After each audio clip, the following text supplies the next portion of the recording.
When I grew up, my parents cooked all my food for you. Probably most of you guys, your parents or your guardian cooks your food for you, or whoever's watching you. I grew up, I had amazing food. My mom was an awesome cook. She cooked all these various things. There was one meal that she made my entire life that I did not like.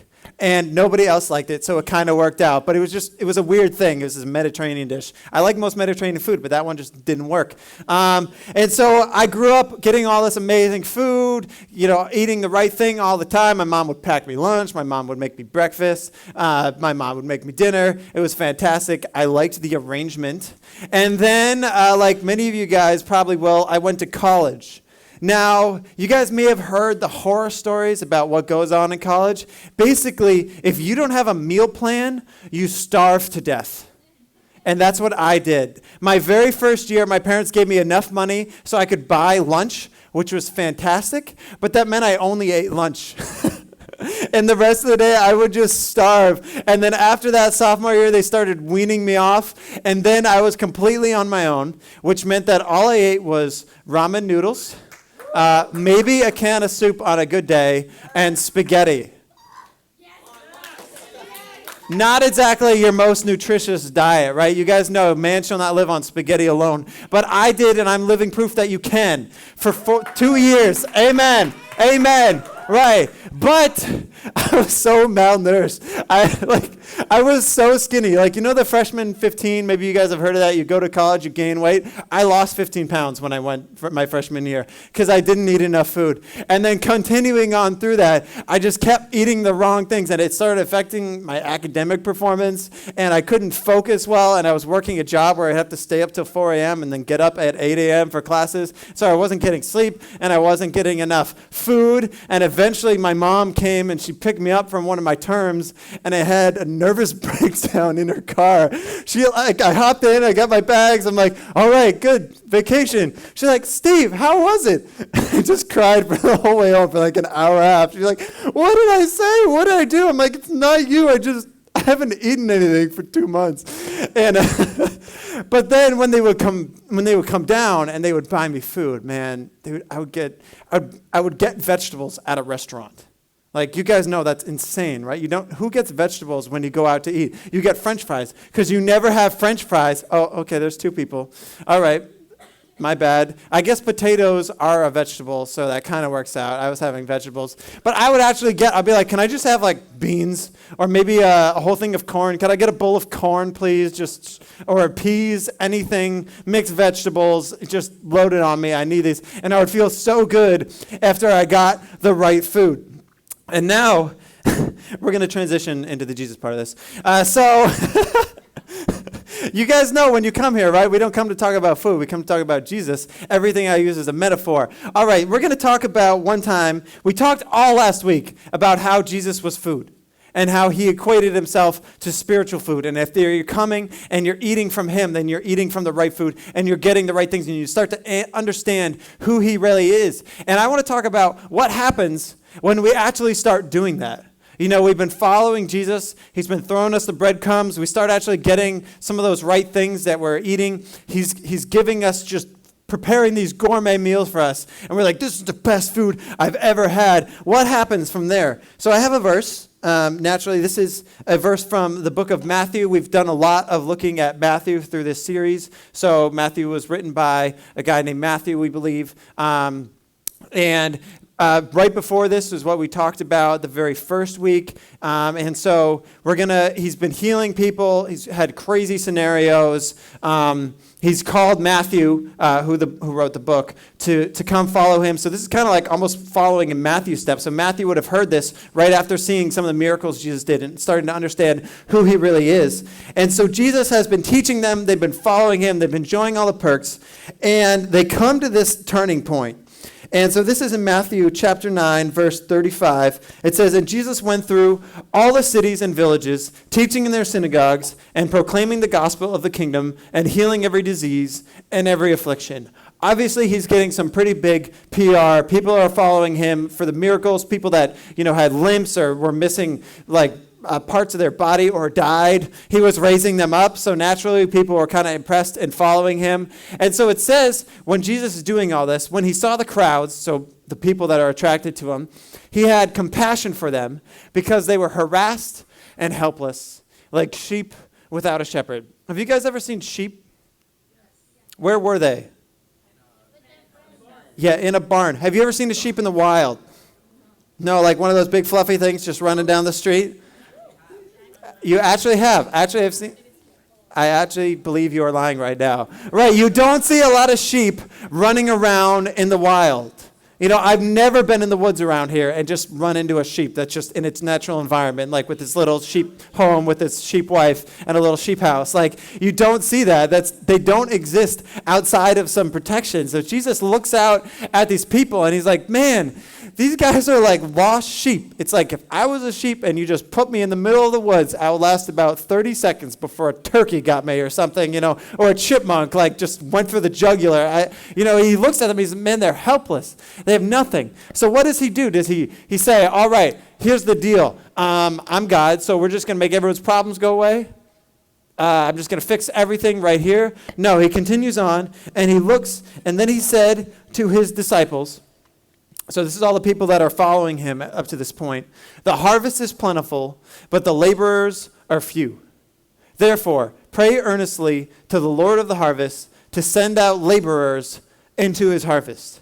He looks around at all these people that don't know him, that have all these issues, and he basically turns to his disciples and says, what are you guys doing about it?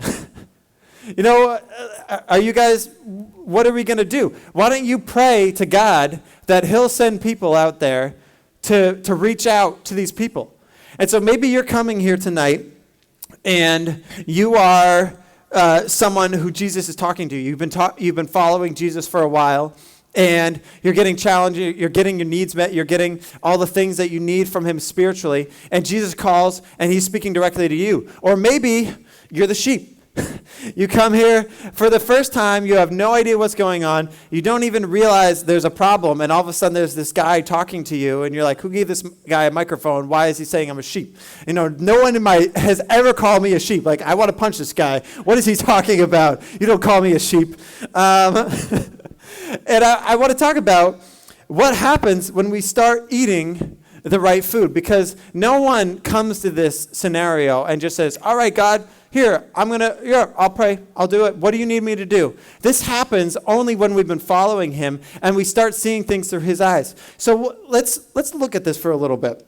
What are some of the food that we eat spiritually? It's easy to visualize physical food. You guys probably had some food before you came here. Maybe you bought some food at the snack shop, right? Yeah, I don't know why we have Monster now. That's crazy.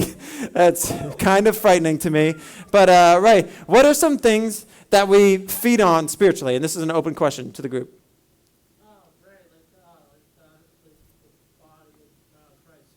Yeah, like we can feed on Jesus himself, his word, everything that he says. What are some things maybe that aren't Jesus? Okay, righteousness. Oh, sorry, I just threw something at the wrong person. I don't know why I always, I'm sorry, I always throw left-handed, and then I remember I'm not left-handed. What are some things that are not spiritual in the Jesus sort of things that we eat to try to fulfill those needs? Broccoli, right on. No, but good. Reputations, very good. Our reputation, popularity, your Tumblr account, how many Facebook friends you have, how many people are following your Vine. Yes. Oh, there were like two hands, and now they're all down.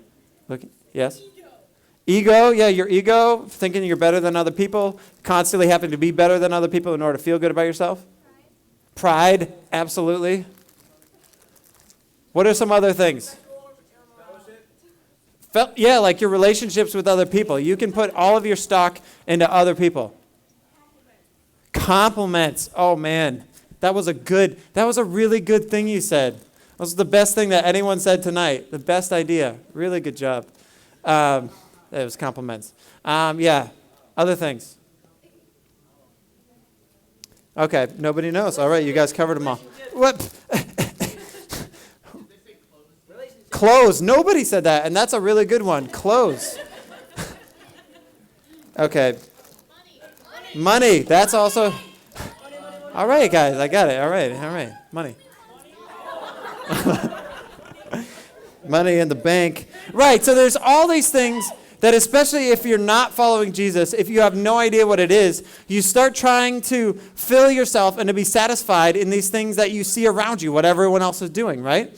And there's nothing inherently evil about money. There's obviously nothing wrong with relationships or friendships. Having a Facebook account or a Vine does not damn you to hell. Like, there's nothing terrible about that. I don't know really who uses Vine anymore. InstaVid. There's nothing terribly wrong with, being glad about your accomplishments and what you've done. But it's really, really easy to take these things to an extreme, where all of a sudden that becomes your focus. This becomes your God that you're worshiping, and this is all you do. Like, maybe you're really good at sports, or you want to be really good at sports, and you spend all of your time training at sports so that you can be the very best person on your team, and nobody can mess with you anymore. And you have this pride, and you're trying to prove yourself to other people. Or maybe it's relationships, and if you are not dating someone, oh my gosh, like your Facebook page is blown up. So sad tonight, so sad. Need a BF, need a BF. You're 12, like chill out. And then you get a boyfriend. It's like, I love him, we're going to be together forever until first period, like whichever comes first. It's just like this back and forth, and you're constantly trying to find yourself in other people and other relationships. And if you're not dating someone, you don't feel complete. People don't like to talk about this as a bad thing, but maybe you're so obsessed with school and your GPA that you put off all of your relationships with friends, with your parents. You sacrifice everything so that you can have like a 17.0, and then you're going to get accepted to every school. Everyone's going to love you. You're going to get the best job. You're sacrificing everything for your future, and that it just becomes this idol of serving your future self and who you want yourself to be, and you got to prove yourself with your GPA or something. Like, I don't even remember my GPA. It doesn't really matter. Once you get out of college and you get a job, no one even cares that they're like, oh, you went to school? Good. Check. Do you remember anything? No. It's not really important. You just have to go. Nobody even cares when you finish. And then you're at work and you're like, man, when do I get graded on this assignment? And your boss is like, you don't get graded. You just do it. And if you don't, you get fired. You don't get paid. Like, nobody cares. Just do your work. So we set up these idols, and we can pursue them, and we can find purpose in them. Like, you can definitely find purpose in doing all these things, but you're never going to find satisfaction. You can follow it, you can chase it your whole life, and you can make it to the top of the corporate ladder. You could date, marry, and divorce every single person on the planet. You could do all these things, and it's never going to satisfy you, and not going to fill kind of that itch that you feel of trying to, this longing to be known and to be satisfied in just who you are and where you are. And that when you start following Jesus, it starts changing it, because you start eating what he has to offer. And you say, wow, Jesus, you love me. This is incredible. And you start showing love to other people because of the love that he's already shown you. And you start feeling accepted by him. And then you don't have a problem accepting other people because you are accepted by God. And you say, hey, man, I'm just as messed up as you. I'm just lucky that I know God. Like, there's nothing that I've done here to deserve this. This is incredible. And it starts changing you. And so you start eating what Jesus is cooking. We're going to have 3 points of what happens when you eat what Jesus is cooking. So the first thing that happens is when you eat what Jesus is cooking, nothing else will satisfy. And this is, honestly, more people get hung up on this and freaked out because they start going to church and they like it, and then they go back to what they were doing before. They start sleeping around again. They go back to those old relationships, and all of a sudden, they're convicted. And they're like, what the heck? This stuff that I used to enjoy, that I used to have so much fun in, I used to love turning in my homework and getting 100% every time, and now I don't even care. I just want to know the people around me. Or I used to always have to be with people, and now I'm just okay being on my own because I'm comfortable who I am, and I don't have to prove myself to other people. This freaks people out. When you're, all of a sudden, you start realizing that the only time I feel good is when I'm over there. Some people, they experience that, and they just rebel against that, and they go the complete opposite. They're like, it was too good, I gotta leave. Like, I've known people that have done that, where they like grow up and they have this amazing, they like have a relationship with God, and then they're like, I just want to do other things. Like, this can't be all there is, and they start looking for other things. And nothing else will satisfy, and it gets really confusing, and it's awesome. Because when you start to eat what Jesus is cooking, you realize that everything else is made with artificial flavoring. Oh, right, yeah. Oh, yeah. Yeah, you can take out your phone, just tweet that right now, hashtag ELVTNA. That was one of the things I wrote that I was like, oh, man, I'm going to get an ooh from that, right? Thank you, guys. You delivered. Now I have pride. Thanks. Gosh. Yeah, you start to realize that everything else is artificial flavoring. And when you're following him, you start to get satisfied. You start to realize that, wow, my emotional and spiritual needs are met in this relationship. And it's an amazing, amazing experience.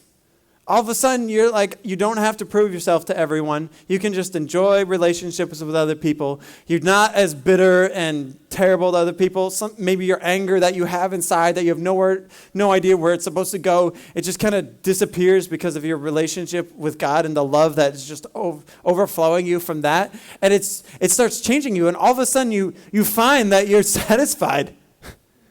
And you're like, what the heck? Like, I remember when this started happening for me, where like my whole life up to college, I'm always trying to prove to myself and to God that I'm good enough for him. And then I finally realized I can never, ever do this. I can never be good enough for God. And all of a sudden, I just started enjoying being in a relationship with him and taking on and knowing that he still loved me either way. And all of a sudden, I was just satisfied. And people were just like, Steve, how come you're not so bitter anymore? How come you're not so mean all the time? How come I almost want to have a conversation with you now? How come you're not always butting in and saying mean jokes about people? And I was just like, I'm satisfied. I know Jesus, and he's satisfied me, and I'm confident in who I am. And this is an amazing, amazing thing. And now, the most frustrating part is that Jesus doesn't exactly stay satisfied with us just being satisfied in ourselves. And Jesus, as soon as we get there, he says, awesome. Now remember where you were? There's other people just like that. And so let's go back to this passage. So Jesus is teaching. You might have to, let's not go back to this passage yet. I'm skipping ahead of my notes. I don't even know what I'm doing. All right. So when you start to do this and you start to follow Jesus, all of a sudden he comes back and he poses that question to you. Can you go ahead to the second verse? Right, next one. So he looks around and he sees all these people and he poses this question to you and he says, the harvest is plentiful, like all those other people that are out there that don't know me. There's plenty of people. Like, any of you guys struggling to find people that don't believe in Jesus in your school? You know, anybody, you're like, man, just everybody here is following Jesus, completely passionate with all that they have, right? You know, no, like, that's not even true in this youth group. So the harvest is plentiful, but the laborers are few. He's like, man, there's so many people out there, but nobody's doing anything about it. Pray earnestly to the Lord of the harvest, all of us, to send out laborers into his harvest. As you start to follow Jesus, all of a sudden you start to see what Jesus sees. When you're eating what Jesus is cooking, you start to see what Jesus sees. And so all of a sudden, when you're satisfied and you're content in your relationship with Jesus, you look out at everyone else and you say, man, I don't think they feel the exact same way as me. I don't feel like my friends know who Jesus is. And I was just like them, and I was just as lost as them and searching and trying to find fulfillment in all these areas. And all of a sudden, it's like this vision goes off in your head. It's like this explosion where you look around at the world, and instead of everyone just being like normal, all of a sudden you just see like a target on them. And you're like, wow, God wants those people. And you start saying, Jesus, like, you want those people just like you wanted me. And you want to call them, and you want them to know you and to follow you just the same way that you called and you wanted me to follow you. The very same way you have that. And you say, God, why don't they know you? How come they don't have this experience? How come they don't know you for everything that you are?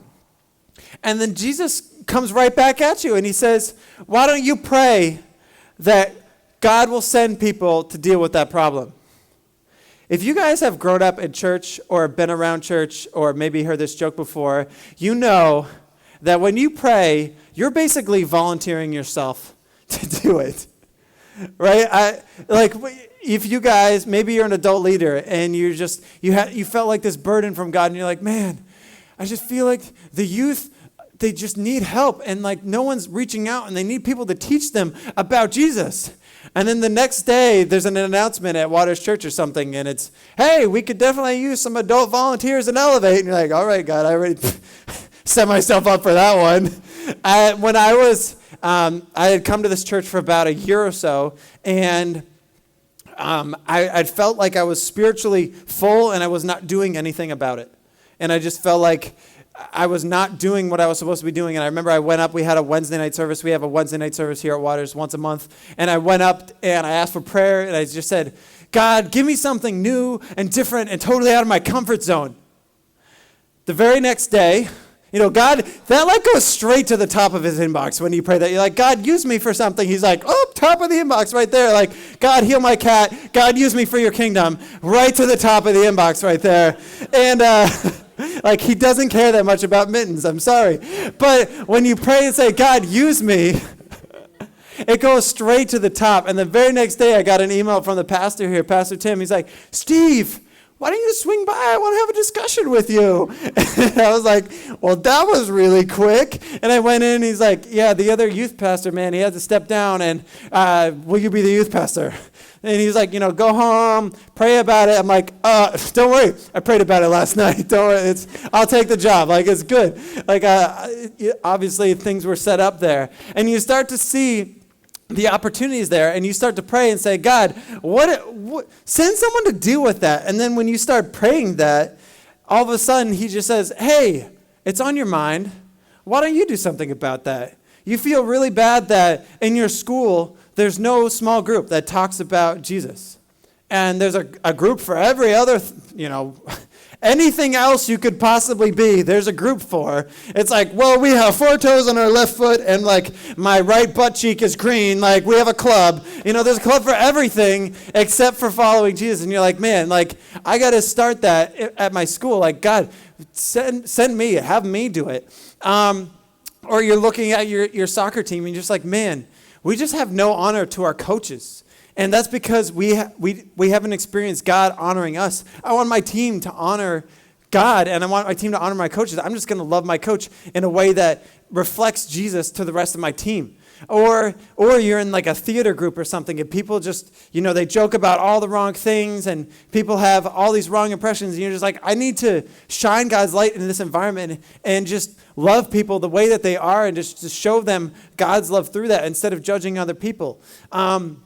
We have all these things and we start to see these burdens, these fields that are all around us. You are surrounded by areas that you could be serving God and helping them.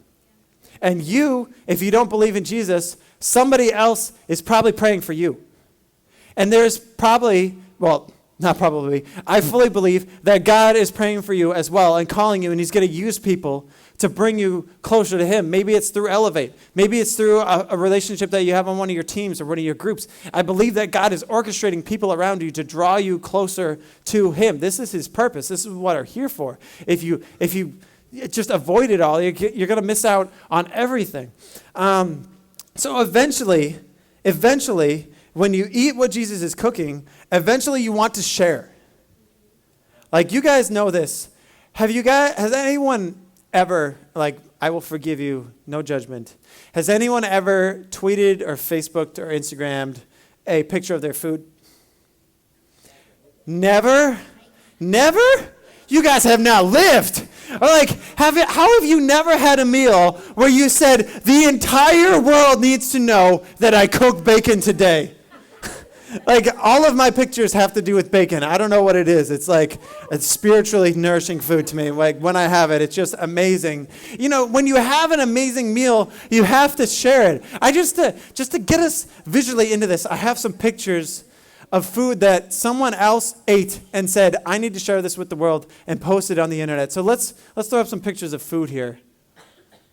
Oh my goodness. How could you not share that? The ambulance needs to know what you did to yourself before you ate that.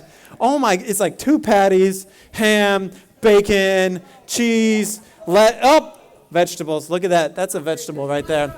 So healthy. All right. And then you got your potato vegetables as well. What's the next one? Oh, my goodness. It looks fake. I wonder if it is fake. I don't think it's fake. It looks fantastic.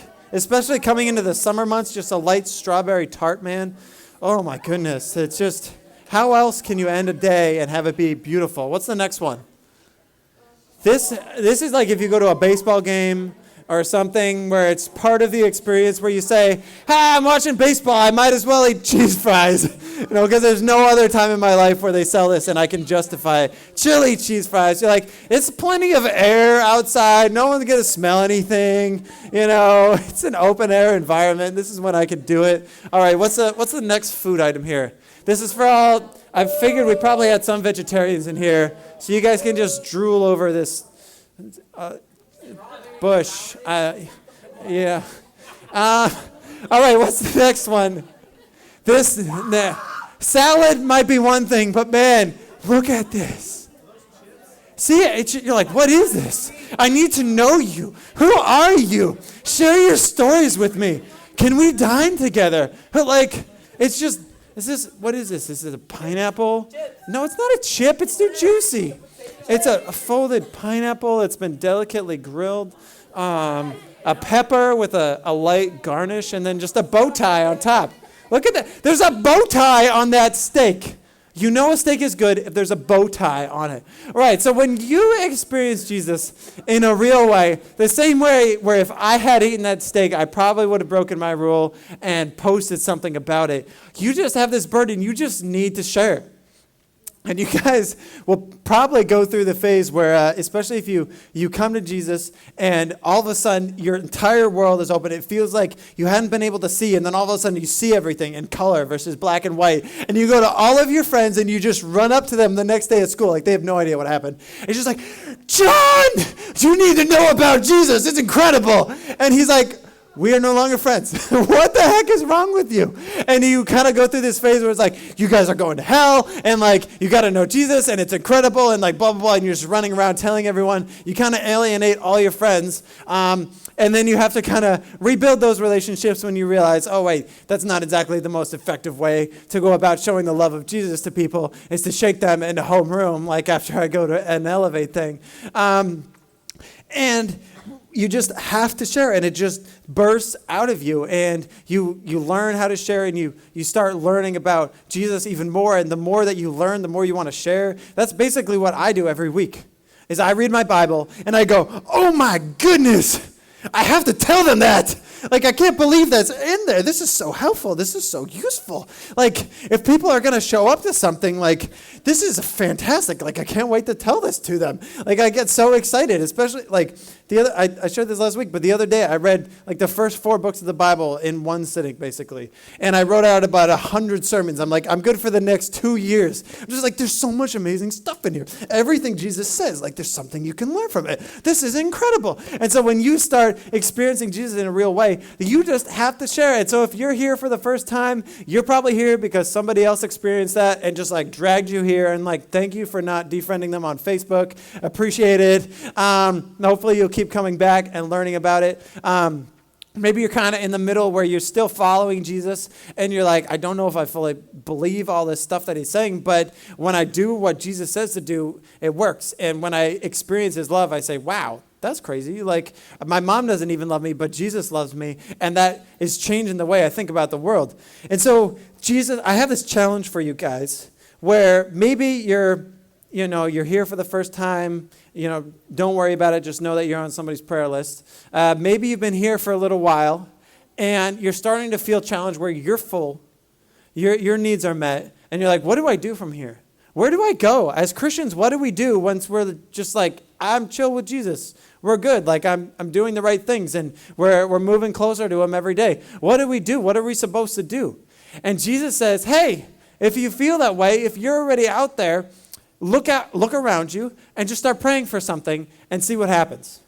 Start praying for God to send people to start working at your school. Start praying for God to send people, or for you to start helping your parents' relationship.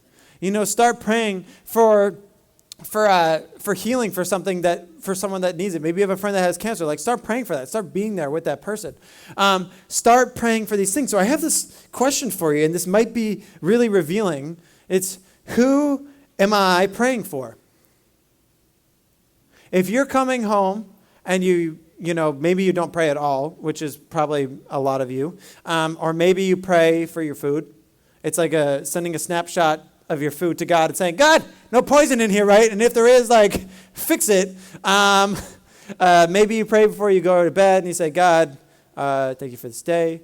Thank you that my dog is still here. Thank you for my mom. And pray that I'll have a good day at school tomorrow. And that's about your prayer. And it's completely about you and what you're doing. Or maybe you're praying for other people. I want to challenge you. What am I praying for? Who are you looking around? What situations are you looking around that you see that you know are not in accordance with God's will? And what are you praying for them to get fixed? Who are you praying that God will send?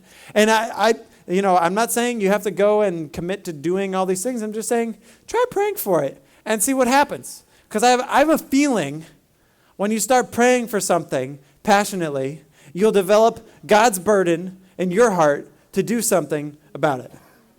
And I believe there's nothing more powerful than if we all went home and started praying for our schools and for our families, that God would come and meet them, because I believe that not only will God do that, but it'll strengthen our faith as God uses us to accomplish his purpose. So I'm going to pray and wrap out the night. Not wrap out entirely. Then we're going to break up into what we call conversation groups. So these are where you get in a group of about 5 or 6 people of the same gender. There will be a leader, so the leaders will raise their hand.